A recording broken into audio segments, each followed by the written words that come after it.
Assalamualaikum warahmatullahi wabarakatuh. Bagaimana kabarnya anak-anak? Semoga kita selalu diberi kesehatan dan keberkahan ilmu. Amin. Minggu kemarin kita sudah membahas tentang perdagangan internasional. Mengapa terjadi perdagangan internasional? Ayo, siapa yang masih ingat? Bagus. Perdagangan internasional bisa terjadi karena adanya perbedaan sumber daya alam tiap negara, atau bisa terjadi karena adanya perbedaan kemampuan berteknologi, sedangkan kebutuhan hidup masyarakatnya harus terpenuhi. Nah, pada kesempatan sekarang kita akan mempelajari tentang ekonomi kreatif. Setelah selesai pembelajaran ini, diharapkan kalian bisa 1. Menjelaskan pengertian ekonomi kreatif. 2. Menganalisis hubungan ekonomi kreatif dengan pertumbuhan ekonomi.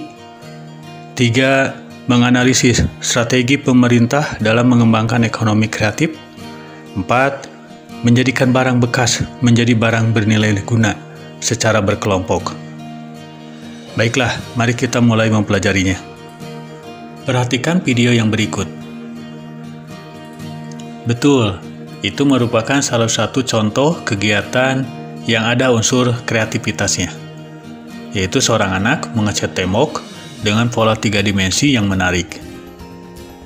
Sekarang perhatikan video yang ini juga.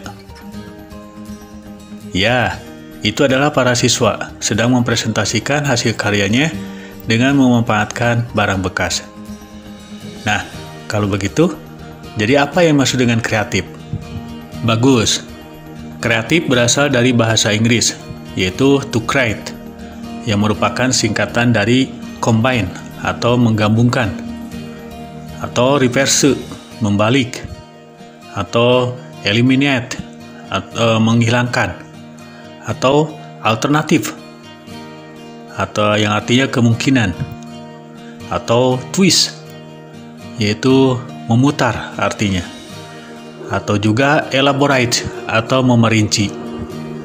Jadi, kreatif merupakan suatu kemampuan seseorang untuk dapat melahirkan sesuatu yang baru, baik itu berupa suatu gagasan maupun karya nyata yang relatifnya berbeda dengan apa yang sudah ada sebelumnya.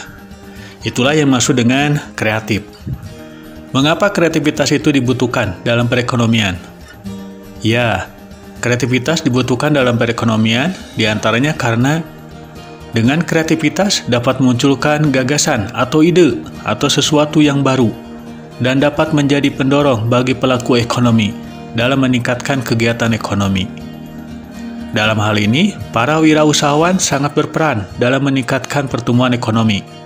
Sebagai misal, dari kreatifnya pengrajin payung bisa menjadikan sesuatu yang bernilai tinggi, terutama dalam bidang seni, yang menghiasi sebuah tempat atau ruangan. Nah, kalau begitu, apa yang maksud dengan ekonomi kreatif? Bagus jawaban kalian. Ekonomi kreatif merupakan pengembangan konsep yang berlandaskan pada kreativitas dengan harapan dapat meningkatkan pertumbuhan ekonomi. Apakah memanfaatkan barang-barang bekas menjadi sesuatu yang bermanfaat termasuk ekonomi kreatif? Misal, membuat kursi, meja, serta tempat buku dari drum bekas yang sudah tidak terpakai, atau membuat tas dari kantong plastik bekas deterjen, tempat lampu dari botol, dan yang lain-lain. Dalam perkembangannya, ekonomi kreatif itu mencakup beberapa hal seperti 1. Periklanan. Pernahkah kalian melihat iklan? Sangat bervariasi dan sangat kreatif dalam pembuatannya, iya kan? 2. Arsitektur. Tentu saja ini berkaitan dengan desain bangunan. 3. Pasar barang seni. 4. Seni pertunjukan. 5. Pertelevisian dan radio, atau disebut juga dengan broadcasting. Banyak sekali sekarang televisi-televisi yang bersiaran. 6. Penerbitan dan percetakan. 7. Fashion atau desain pakaian. 8. Musik. Ini yang pasti kalian senangi. 9. Kerajinan. 10. pembuatan video, film, dan yang lain-lainnya. Masih banyak lagi unsur dari ekonomi kreatif. Dalam hal ini, pemerintah sangat mengharapkan akan perkembangan ekonomi kreatif. Mengapa demikian? Ya, bagus jawabannya. Karena ekonomi kreatif dapat menciptakan dan menyerap tenaga kerja, sehingga dapat mengurangi pengangguran. Dengan demikian, dapat membantu pertumbuhan ekonomi. Begitu pentingnya ekonomi kreatif. Lalu, bagaimana upaya untuk meningkatkan ekonomi kreatif ini? Bagus. Di antara strategi yang dilakukan pemerintah untuk meningkatkan ekonomi kreatif, di antaranya adalah 1. Menyiapkan bantuan atau insentif untuk memacu pertumbuhan industri kreatif.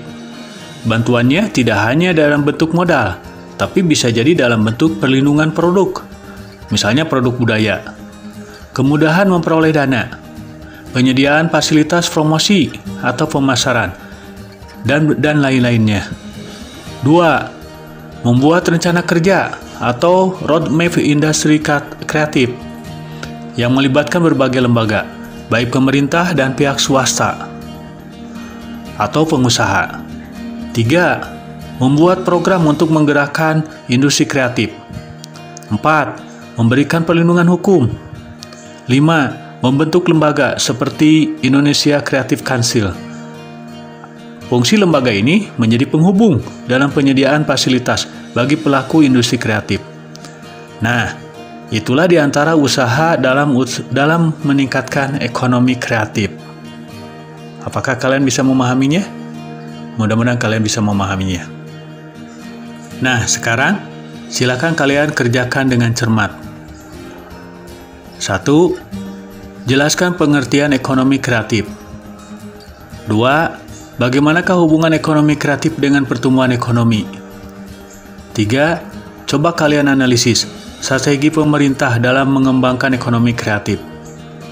4. Secara berkelompok, silakan kalian buat satu barang yang memanfaatkan barang bekas atau barang yang sudah tidak berguna menjadi sesuatu yang memiliki nilai guna. Terima kasih. Selamat mengerjakan.